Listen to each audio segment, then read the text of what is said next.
Duff from Lizzie McGuire, and you're watching O Peters falando de aliens.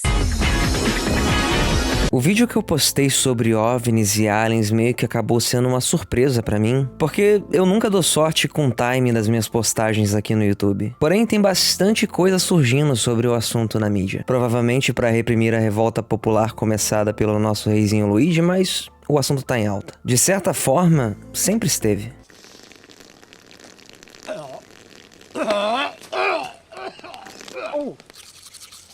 E como a vida imita a arte e vice-versa, hoje a ideia era deixar um pouco de lado as conspirações de governos da vida real, possivelmente estarem encobrindo a verdade máxima, para trocar uma ideia sobre grandes filmes sobre o tema. E nada de documentários, eu sei que a Netflix está lançando um atrás do outro, mas a ficção é sempre mais interessante, vocês não acham? E como talvez alguns de vocês esperassem por um top 5 filmes de Natal dado a época do ano, aqui vão alguns dos meus preferidos antes da gente começar a falar sobre alienígenas e OVNIs. Put that cookie down! Now! Um Herói de Brinquedo é um dos que eu costumo assistir praticamente todo ano. E o engraçado é que o filme é muito bom dublado. Essa é pra você, pai. Mas também é muito engraçado no inglês original, por causa do sotaque austríaco do Schwarzenegger. Keep the change, you filthy animal. Não tem como errar no Natal em Família colocando o clássico do moleque que fica sozinho em casa. Exatamente durante o Natal e quase mata 2 bandidos bobalhões que queriam roubar a casa dele. E se já tiver cansado de assistir Esqueceram de Mim, eu recomendo o episódio sobre o filme no documentário da Netflix Filmes que Marcaram Época. E o segundo também, é claro, porque os outros nem existem. 3. Merry Christmas, you filthy animal. Pra quem, assim como eu, é fã de Água com Açúcar, além do meu vídeo esquecido chamado Top 5 Comédias Românticas, eu recomendaria O Amor Não Tira Férias, porque a Kate Winslet jamais errou na vida dela. E com as menções honrosas pro Natal feitas, vamos falar de excelentes filmes sobre alienígenas. Começando pelo clássico moderno A Chegada. Eu demorei pra assistir esse e me arrependi muito de não ter ido ver no cinema. Porque ele tem uma escolha temática de focar no aspecto linguístico da coisa, que pra alguém que é formado em letras e tem 3 livros publicados é bastante interessante. E falando agora de Hollywood de décadas atrás, o Spielberg tem mais de uma entrada nessa breve lista de filmes antes de falar qual é o meu preferido. Porque sim, o melhor no título é apenas uma hipérbole que o YouTube meio que me obriga a usar. Isso porque eu não usei uma chamada negativa que todo mundo sabe que funciona muito melhor. Mas se você quiser deixar um comentário engajando, falando que na verdade o melhor filme sobre alienígenas é o que você decidiu, fica à vontade. Eu prometo que eu vou ler todos. E aproveita e deixa um like, se inscreve aí, na moral mesmo. Voltando, Spielberg. Alguns malucos, assim como os que surgem toda vez que eu falo de ET de Varginha ou de OVNIs aqui no meu canal, sugerem que o ET foi um filme meio que encomendado pelo Serviço Secreto Americano para amaciar a população e preparar eles para o que seriam seres extraterrestres bondosos. O fato é que é um filme muito emocionante e perfeito para todas as idades. Mas para mim, o Spielberg sobre aliens que vale é Contatos Imediatos de Terceiro Grau.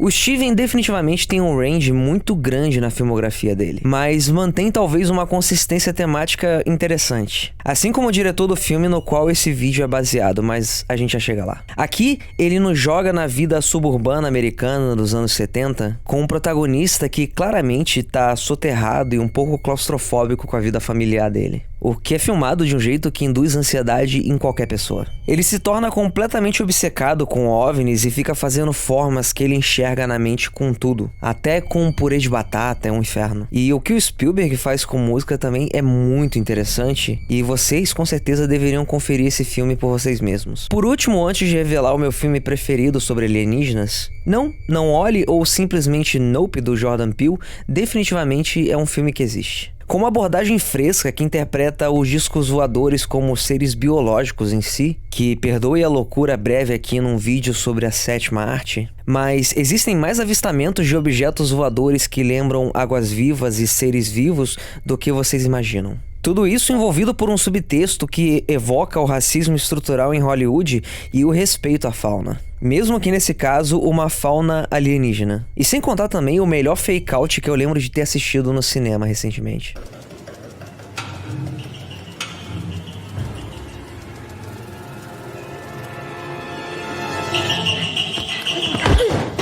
E, agora sim, podemos falar sobre Sinais. E sim, esse é o meu filme preferido sobre aliens. Que na verdade, nem é sobre isso principalmente. Eu até ri um pouco sobre um comentário que eu recebi no vídeo sobre OVNIs, me avisando que era esse o filme que eu usei trechos naquele vídeo, e que Sinais era um dos piores filmes possíveis sobre o tema. E, assim, se você assiste uma obra de ficção dramática, como um possível documentário de uma verdade que nem nos foi revelada de forma oficial, ainda mais no filme que é um blockbuster de 2001 de um diretor autoral, é claro que você vai achar esse filme uma merda. Mas, se você me permitir, eu quero compartilhar por que eu amo tanto ele.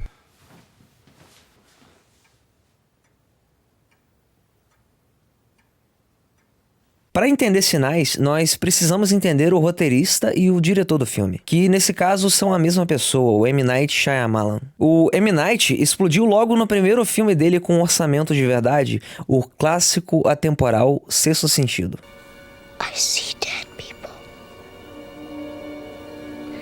Eu avisaria sobre spoiler, mas convenhamos. Esse aqui é tipo o Darth Vader sendo o pai do Luke. Todo mundo vê essa cena o tempo todo. A verdade é que O Sexto Sentido é um filme absurdo, talvez o melhor dele até hoje. Os impactos culturais mais icônicos desse plot twist, que é extremamente icônico do Bruce Willis ser um fantasma, são a música do Lonely Island, Bruce Willis was dead at the end of Sixth Sense.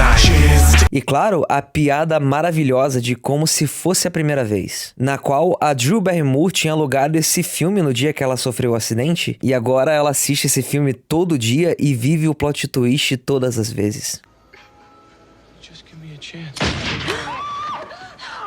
I can't believe it. Bruce Willis is a ghost. I'm shocked. Depois, novamente com Bruce Willis, o M. Night lançou Unbreakable, que veio pro Brasil com o título de Corpo Fechado. O que eu posso apenas presumir que levou muita gente a achar que era um filme com temática espírita. Ainda mais depois de um filme sobre um garotinho que via gente morta. Mas era um puta de um ensaio sobre heróis de quadrinhos americanos. Basicamente o Watchmen do M. Night. E depois de Sinais, que nós já estamos chegando, eu prometo, ele lançou A Vila, que tem a Bryce Dallas e o Joaquin Phoenix, e mais um dos famosos plot twists que deixaram um diretor famoso no inconsciente popular. A Dama na Água é um filme divisor dele, mas pra mim é uma obra de arte. Depois disso, nós poderíamos dizer que a maior parte dos filmes dele que foi lançada também foram extremamente divisores de opinião. Com exceção de Fragmentado, porque esse é muito bom e quem discorda tá errado.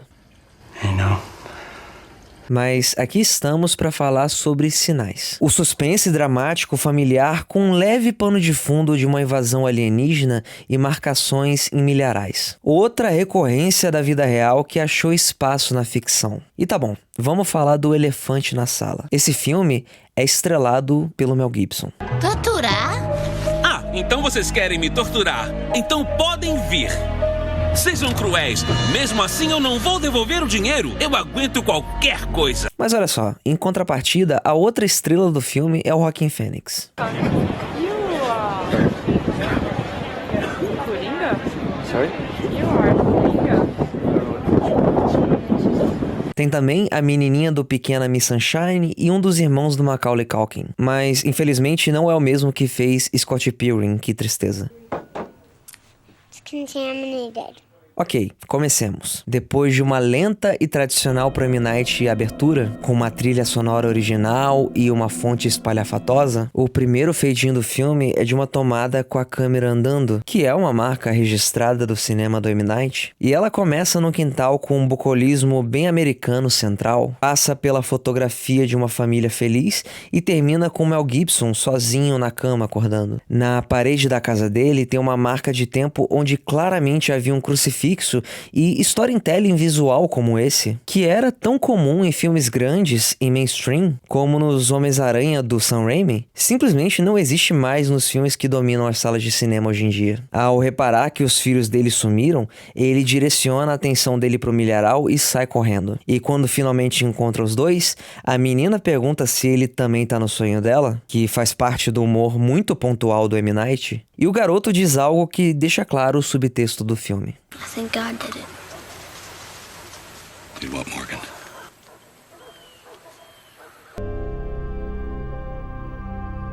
Porque não, Sinais não é um filme sobre alienígenas. E se isso nunca ficou claro pra você, vai ficar hoje. Que na vida real são um fenômeno atribuídos a caras brincalhões querendo criar uma histeria coletiva. Ele liga pra policial, provavelmente a única da cidadezinha dele, para se certificar de que há uma explicação razoável pra tudo isso. And when I get through with him, I doubt you'll be seeing anything strange on this farm for a long time.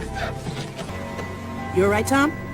O cachorro, que aliás se chama Houdini, um ótimo nome para um bichinho, também apresenta sinais de que algo estranho está acontecendo, assim como a própria policial comenta que está rolando pela cidade toda. Como se eles estivessem pressentindo um predador. A menina tem um toque muito peculiar relacionado aos copos d'água. Sempre tem algum problema e por isso tem copos pela metade pela casa toda.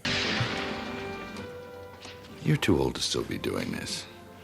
You take a glass of water and you finish it. Now what's wrong with this one? It has dust in it. Foreshadowing é um artifício literário pelo qual um autor insinua fragmentos da história que ainda tá... Quando parece que os responsáveis estão de volta, os dois adultos planejam pegar os espertalhões e dar uma lição neles. Mas fica claro bem rápido que provavelmente não são simplesmente os idiotas locais. Are you sure it says Lionel Pritchard?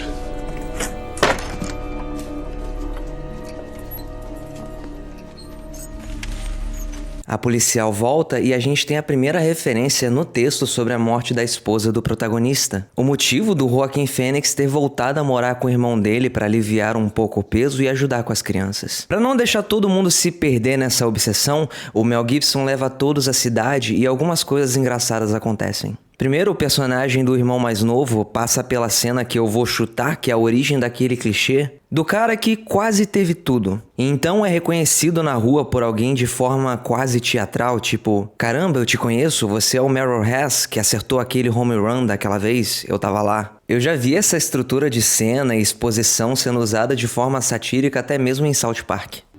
Set the record. Man, that thing had a motor on it.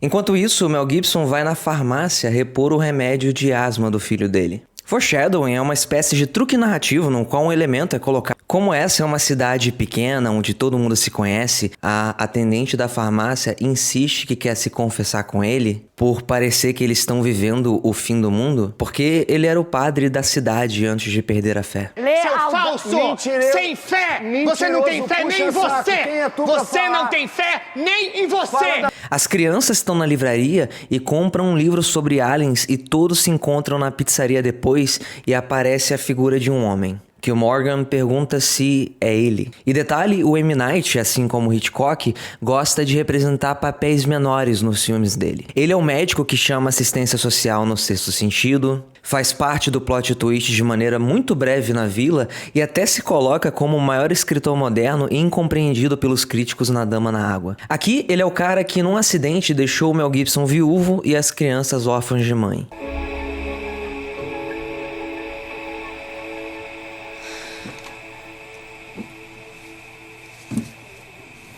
Apesar de inicialmente afirmar de forma categórica que as marcações eram obras de nerd sem ter o que fazer, o Joaquin Phoenix passa pro lado das crianças e começa a acreditar bem rápido, quando eles aparentemente captam de maneira breve alguma coisa muito estranha no monitor de bebê que o Morgan estava usando como uma espécie de walkie-talkie. Vendo que estava todo mundo perdendo a cabeça completamente, o pai da família proíbe TV e por um breve momento a vida parece se acalmar. Até que ele vê por ele mesmo enquanto ainda tentava se convencer de que se tratavam apenas de uns caras querendo encher o saco.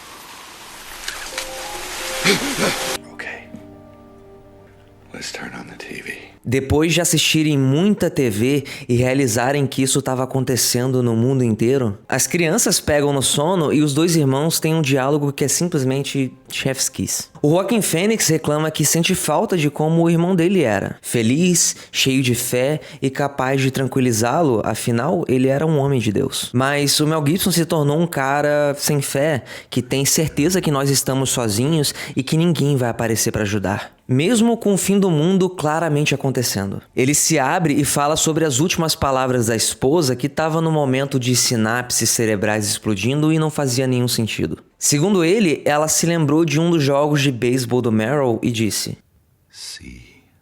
And then she said, swing away. And some random memory of us at one of your baseball games just popped into her head. There is no one watching out for us, Merrill. A técnica consiste de forma sumarizar em detalhes nos filmes que às vezes são parte do diálogo. Numa tentativa racional de tentar acalmar o irmão, ele diz que o mesmo deveria se perguntar se ele é uma pessoa que acredita que tudo é uma coincidência vazia ou se milagres existem. O Joaquin Phoenix conta uma história sobre como ele estava numa festa quando era adolescente e estava pronto para beijar uma gatinha e parou para tirar o chiclete e quando olhou de volta ela tinha se vomitado toda. Nesse momento, esse cara tem mais fé do que o irmão dele que passou a vida adulta toda como um sacerdote. I'm a miracle man. Those lights are a miracle. Depois de mais um sonho que dá um insight sobre a morte da esposa dele, o Mel Gibson se depara com o irmão completamente paranoico assistindo TV e com as crianças lendo livros sobre aliens. Com um chapéu de alumínio na cabeça para não terem a mente lida pelos seres e descobre uma semelhança maior do que a desejada nas ilustrações do livro com a casa deles, e aí nós temos tempo pro jumpscare mais espertinho do filme. Quem aparentemente estava no telefone era o personagem que o diretor interpreta, que é o veterinário da cidade e que dormiu no volante e atropelou a esposa do protagonista. O detalhe importante é que ele não estava bêbado e só tinha trabalhado demais. Mas, mesmo assim, né? Ele não fala nada no telefone, então o Mel Gibson vai até a casa dele e se depara com um cara completamente catatônico no carro dele. I wrote your number down to call you. It's been sitting next to the phone for 6 months when I knew it was inside the house. Eles têm uma conversa sincera, quero dizer. O veterinário fala e o padre escuta. Ele ainda chama o protagonista de padre, na verdade. E diz que nunca tinha dormido no volante. Como se fosse tudo destino. E diz também que provavelmente não tem espaço no céu para quem mata a esposa de um sacerdote. Por último, fala que tá indo para casa no lago dele porque nenhuma das marcações era próxima à água. E fala pro padre não abrir a despensa porque ele trancou um dos seres lá. Entrecortado por isso, o Joaquin Phoenix tá dentro do armário colado na TV e a gente tem um momento castanhas do Pará do filme. In Bolivia, chestnuts are chestnuts. Brazil, on the other hand, has castanhas do Pará. Porque entre os muitos avistamentos gravados pelo mundo no filme, e aqui eu preciso reconhecer no texto desse vídeo, por mais que eu já tenha usado imagens durante ele, o filme Todo Mundo em Pânico 3, que entre muitos outros é uma paródia de Sinais e tem momentos que me arrancam risadas sinceras, incluindo a cena das aparições dos alienígenas. Mas voltando a Sinais, aparece aí uma cena gravada na cidade de Passo Fundo, Brasil. Move, children! Vámonos! Atrás da garagem! Tá atrás daí! It's behind!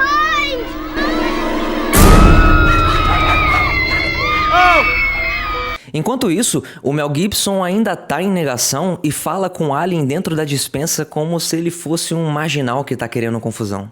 Aí ele desiste, volta atrás e usa uma faca com espelho e no susto acaba cortando os dedos do bicho numa cena que deve ter sido muito assustadora no cinema em 2001, mas não tanto na minha telinha do Final Cut. O detalhe pro qual eu gostaria de chamar a atenção de vocês aqui especificamente é sobre como o M. Night às vezes usa uma microcâmera lenta. Não por motivos dramáticos como o Snyder, parece mais que é porque ele quer alongar o take brevemente pra ficar exatamente no timing que ele visualizou na cabeça dele. E ele faz isso pra caralho.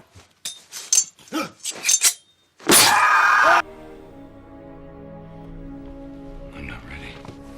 Na volta pra casa, ele se depara agora com o irmão adulto dele se juntando à coisa do chapéu de alumínio e numa cena muito profunda, dramaticamente, discutem sobre a escolha de ir pra perto do lago ou de ficar em casa e, principalmente, do papel do Mel Gibson como pai viúvo e da falta que faz uma mãe pras crianças. Eles decidem ficar em casa e fazer um jantar que me lembrou muito o começo da pandemia, mas eu não quero falar sobre isso. O pai dá um chilique envolvendo rezar antes de comer e todo mundo sente de forma catártica o que tá acontecendo e se rendem ao fato de que são uma família e nesse momento tudo que eles têm são uns aos outros. Eles pregam as portas e as janelas com madeiras porque sabem que é uma invasão inevitável nesse ponto, segundo tudo o que tá acontecendo no mundo. E tá claro que os aliens não têm intenções bondosas. Pra acalmar as crianças numa cena muito tensa que tem o Joaquin Phoenix narrando o movimento dos seres ao conseguirem acesso à casa, o pai conta com muita calma pros filhos a história do dia em que eles nasceram. Além de espiritualidade, propósito, aceitação e luto, o tema de pais e mães com dificuldades em lidar com isso é muito presente na obra do M. Night. Pode passar despercebido no Sexto Sentido por causa do tamanho do resto do filme, mas a personagem da mãe é uma das mais bem escritas e atuadas da história de Hollywood, que fica casualmente de fundo ali num clássico eterno do suspense. Todos eles vão pro porão e aqui eu gostaria de falar de algo que parece um tanto quanto atual, porque ontem mesmo a minha bolha do Twitter tava zoando um cara reclamando dos furos de roteiro de A Substância. Tipo a Sul conseguir um emprego mesmo sem documentos. Eu poderia abrir uma tangente sobre a obsessão estúpida que a sociedade criou com furos de roteiro, mas eu gostaria de falar sobre a coisa dos aliens que não sabem lidar com uma maçaneta e que vêm para um planeta que é 70% água. Nesse caso em específico, uma coisa é muito importante. Os mundos dos filmes do M. Night são mundos de contos de fada. Algo literalmente explorado no Dama na Água. É arte e arte não precisa ter compromisso com a realidade. Nós criamos ficções para entender verdades que são importantes para nós através de alegorias. Então, crescer e entender mais sobre cinema quer dizer que você não vai questionar isso porque simplesmente esse não é o ponto. Depois de um tanto de suspense no escuro, o remédio do moleque ficou do lado de fora, mas eles obviamente não podem sair. Apenas aguentar uma noite inteira e tentar sobreviver. We'll slow this down together. Feel my chest. Eles acordam tipo umas 12 horas depois e o Joaquin Phoenix estava ouvindo pelo rádio que aparentemente houve a invasão, que foi feita de forma corpo a corpo porque eles queriam preservar a Terra, mas nós, a humanidade, venceu. Achamos um jeito de ganhar deles. Com muita precaução, eles abrem a portinha e voltam pra sala. O Mel Gibson deixa o menino no sofá e quando volta com remédio de asma, eles dão de cara com um deles. Pelos dedos faltando, o mesmo que ficou preso na dispensa do veterinário. Uma das armas dos aliens que havia sido mencionada no filme, mas não nesse vídeo, era de um veneno que eles administravam pelo pulso deles, que é o que o bicho faz com o garoto. Nesse momento, depois da gente ter assistido a última conversa do Mel Gibson com a esposa, que tem todo um contexto bizarro dela estar viva entre o carro e uma árvore, ele lembra do que ela disse, olha pro bastão de beisebol do irmão pendurado na parede e entende tudo. O foreshadowing se completa.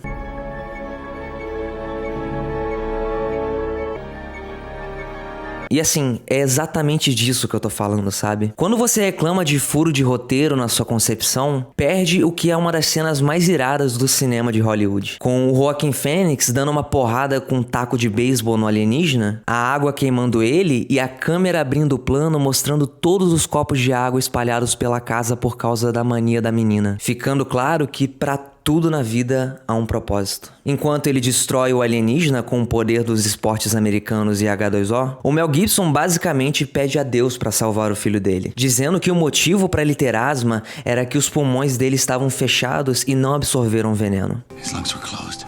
His lungs were closed. Dad? What happened? E agora eu não tô falando da vida e sim de cinema. Existem dois tipos de pessoas. As que enchem o saco na internet falando de furos de roteiro e as que acreditam em milagres. Qual das duas você é?